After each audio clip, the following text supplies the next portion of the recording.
Hey guys, welcome back to episode number 3 of the Railchief 5 Weeks Till Christmas Spectacular. And of course, once again, welcome back to Railchief74 and welcome to Layout Update number 26. I know that's a little bit of a mouthful, but we definitely have a lot to discuss about for today's episode. First and foremost, it's been a while since I gave you all a proper layout update about what's going on in the train room here.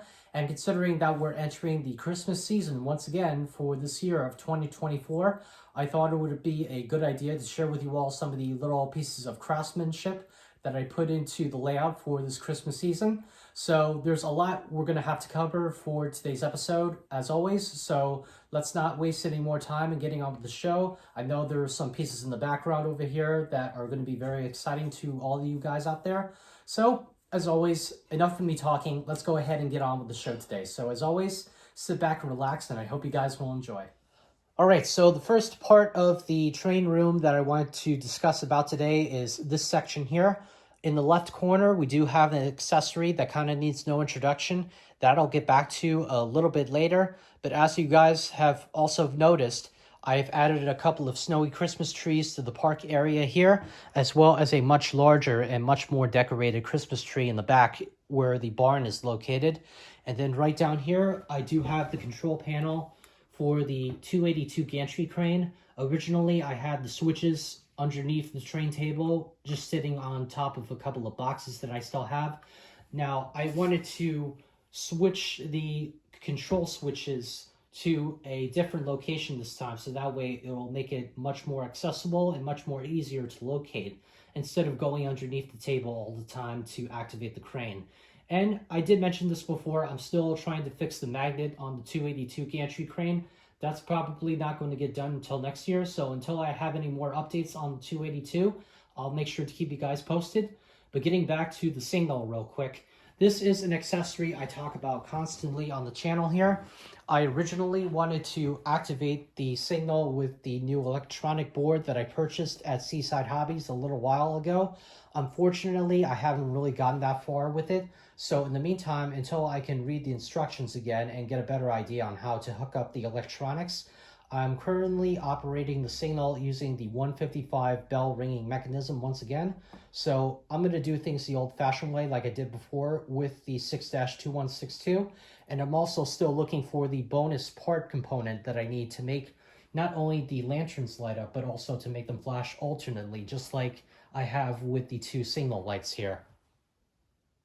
Now moving back over here to where the Marks Spotlight Tower is located, I did add a couple of my fall trees to this area because I wanted to add on to the scene just a little bit to help it make it look a little bit more appropriate.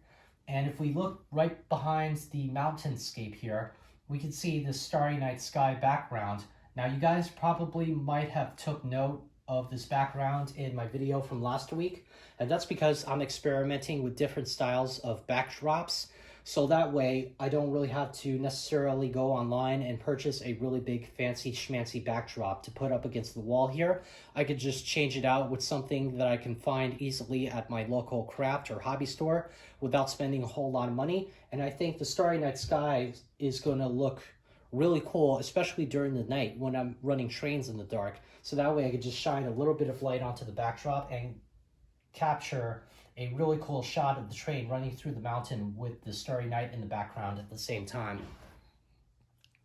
Now, of course, moving to the front where the town area is located on the main layout here, originally I had my haunted house in the center of the church as well as the Plasticville fire station.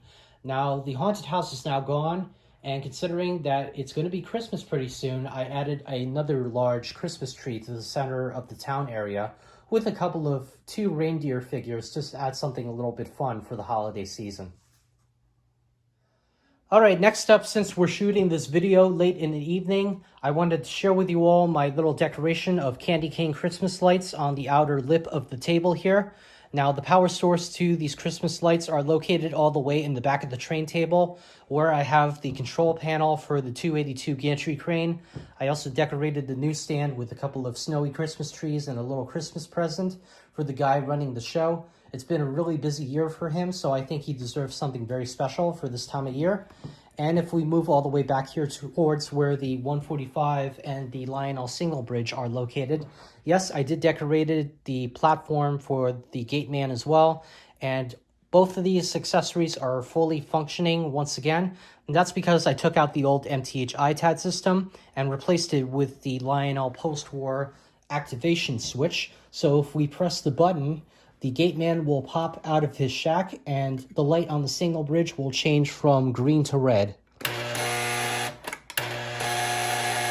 And if you're watching the accessory from the other end, the red light will change to green when the accessory is also activated. And now for the moment that you guys have all been waiting for. I know I've been making some excuses here and there that I was unable to replace the circuit breaker in the ZW transformer for quite some time, but thankfully I was able to order the part that I needed off of trains.com, and now the ZW is functioning perfectly with the brand new circuit breaker. And as a bonus, I'm also going to be adding the little push button mechanism to the top of the ZW itself, which I acquired from Mountain Lakes many years ago. Now this button here is to protect not only the transformer, but also to protect the circuit breaker, so that way it doesn't go bad in years to come. So once I finally get this button all hooked up, the ZW is going to be in very perfect hands for the next couple of years that I use it. Not that I'm going to get rid of it by any means, but you always want to make sure that your equipment, especially your model train equipment, is functioning as perfectly as possible. Okay, well, that about wraps it up for today's show. Once again, there are 2 more episodes left in the series leading up till Christmas Day, so make sure to keep an eye out for them. So as always, I really hope that you have enjoyed watching today's episode. As always, my name is Mike. Be sure to like, comment, and subscribe to the channel. And don't forget to hit the notification bell down below for any other projects that I upload.